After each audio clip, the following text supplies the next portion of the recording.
மேலே மேலே தைல தடவிக்கிறதோ இல்லை ஒரு எண்ணெய் தேய்க்கிறதுனாலையோ மூட்டுக்குள்ளே நடந்திருக்கோ லிகமெண்ட் டேர் இல்லை ஜவ் என்ன கிழிஞ்சிருக்கோ தானே ஒட்டி பண்ணுறது நினைக்கிறீங்களா?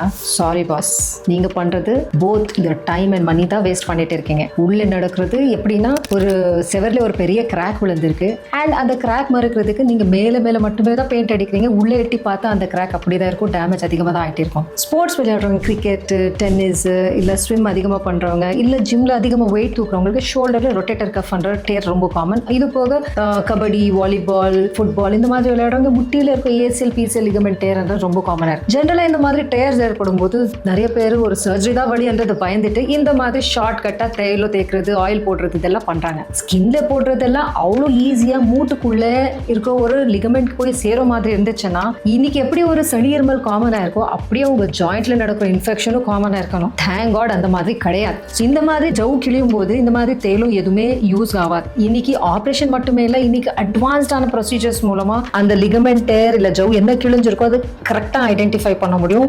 அட்வான்ஸ்டான அல்ட்ராசவுண்ட் ஃப்ளூரோஸ்கோபிக் ப்ரொசீஜர்ஸ் மூலமா சரி பண்ணிக்க முடியும். உங்க வலி மட்டுமே இல்லை, உள்ளே நடந்திருக்க டேமேஜ் கூட ரிப்பேர் பண்ண முடியும். இன்னும் எதுக்கு வெயிட் பண்றீங்க? உங்க கேம் அண்ட் உங்க ஃபியூச்சர் ரெண்டுமே ப்ரொடெக்ட் பண்ணுங்க.